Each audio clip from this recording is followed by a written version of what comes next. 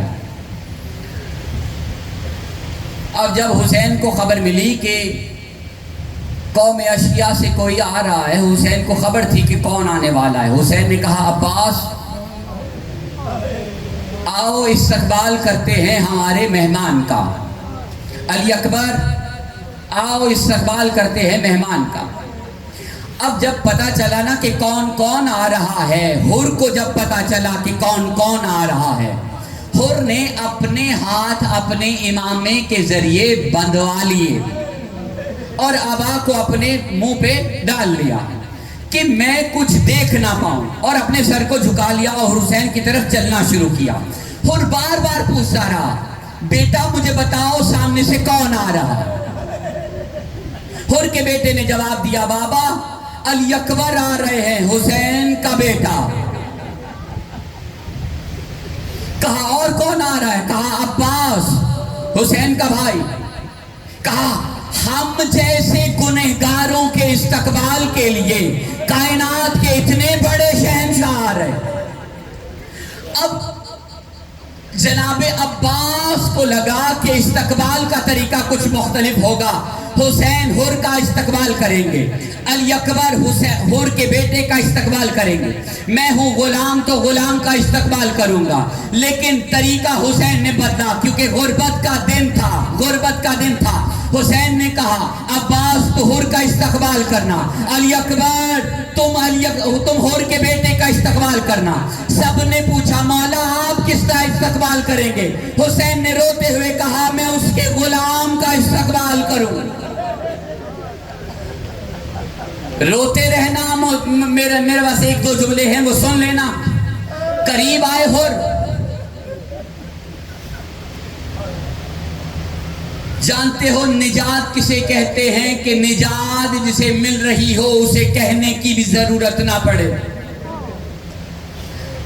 کریم ابن کریم اسے کہتے ہیں جو آنے کے انداز سے بھانپ لے کہ یہ چاہتا کیا ہے۔ حسین نے کہا حر میرے سینے سے لگ جا۔ کہا آپ نے مجھے معاف کر دیا۔ حسین نے کہا تو نے خطا ہی کیا کی تھی جو تجھے معاف کیا جائے؟ تو تو میرا بھائی ہے، تو میرا مہمان ہے۔ اب ذرا غور فرمائیے گا، جناب حر نے روتے ہوئے کہا کہ آپ نے تو معاف کر دیا لیکن مجھے اتنا پتا کروا دیجئے کہ جو خیمے میں مستورات بیٹھی ہیں کیا انہوں نے بھی مجھے معاف کر دیا؟ اب یہ جملہ مکمل ہونا تھا کہ در خیمہ پر فضہ نے آ کر کہا کہ حر سے کہہ دیجئے کہ زینب نے سلام بھیجا ہے۔ حر نے روتے ہوئے کہا کہ غلاموں کے اتنے نصیب کیسے بن گئے کہ سید زادیاں ہمیں سلام بھیجے، اور صرف سلام نہیں بھیجا ایک رومال بھی بھیجا گیا۔ رونے والوں کے لیے ایک جملہ عرض کرنا چاہ رہا ہوں۔ حر نے کہا مولا میں آپ کا بہت بڑا گنہگار ہوں، میں چاہتا ہوں کہ پہلے میں ذبح ہونے کے لیے جاؤں، تو میں اپنی طرف سے قربانی دینے کے لیے اپنا بیٹا پیش کرنا چاہ رہا ہوں۔ اب جب بیٹا جنگ میدان کی طرف گیا نا، حسین نے دیکھا کہ وہ بڑے ہی جوش و خروش سے بڑے ہی مردانہ وار کرتے ہوئے حر کا بیٹا جنگ لڑ رہا ہے۔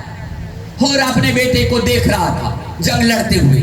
جب جنگ سے تھک چکا نا اور زمین پہ گرنے لگا کیونکہ غلام کا بیٹا تھا، حسین کو تو پکار نہیں سکتا تھا، تو اس نے پکارا اپنے بابا کو کہ بابا میری مدد کو آئیے، بابا میری مدد کو آئیے۔ حر کیونکہ اپنے بیٹے کا باپ ہے، نہ جانے کتنی رفتار سے وہ اپنے بیٹے کے قریب جانے کے لیے شروع ہوا۔ حسین نے کہا عباس حر کو پکڑو، حر کو پکڑو، کیونکہ ایک بوڑھے باپ کے لیے جوان لاشے پر پہنچنا ناقابل برداشت عمل ہے۔ حر کے بیٹے کے لاشے پہ حر سے پہلے حسین پہنچے، دیکھا حر کے بیٹے کا سر حسین کے زانوں پہ پڑا ہے۔ حر نے روتے ہوئے کہا مولا میرے بیٹے کی اتنی اوقات نہیں کہ آپ کے زانوں پہ سر رکھے۔ ایک سوال پوچھا مولا یہ جو لاشیں ہیں یہی میدان میں چھوڑنے ہیں کہ خیمے میں لے کر جانے ہیں؟ حسین نے کہا میدان میں چھوڑ نہیں سکتے، خیمے میں لے کے چلتے ہیں۔ اور نے کہا دیجئے میرا بیٹا، میں اٹھا کر لے کر جاتا ہوں۔ حسین نے کہا ایک بوڑھا باپ جوان لاشے کو اٹھا نہیں سکتا، یہ شریعت کا قانون ہے، باپ نہیں اٹھا سکتا۔ حر کے بیٹے کے لاشے کو اٹھا کر ابھی گنج شہیدہ میں رکھا ہے کہ تھوڑی دیر بعد اکبر نے زین چھوڑی۔ رونے والوں کے لیے جملہ کہنا چاہ رہا ہوں، جو حر کو حر کا بیٹا اٹھانے نہیں دے رہا، جوان بیٹا ہے۔ مولا یہ جو علی اکبر زمین پر گرے ہیں، ابھی عباس موجود ہے، حکم دیجیے عباس کو۔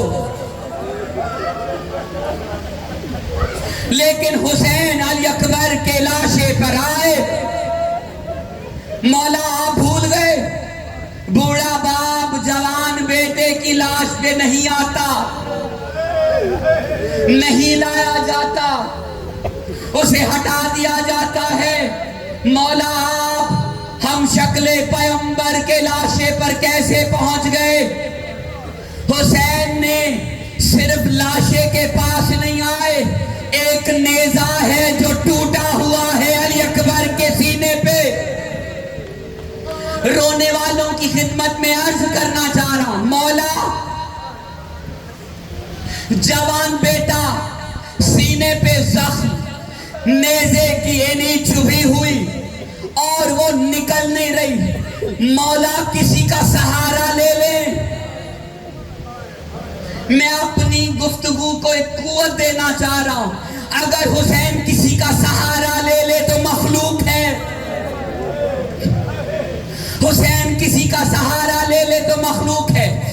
مجھے اپنے عقیدوں کو سامنے رکھ کر ایک سوال کا جواب دینا، 58 برس کا باپ 18 برس کے جوان بیٹے کے سینے سے برچھی کی اینی نکال لے، اسے مخلوق کہتے ہیں؟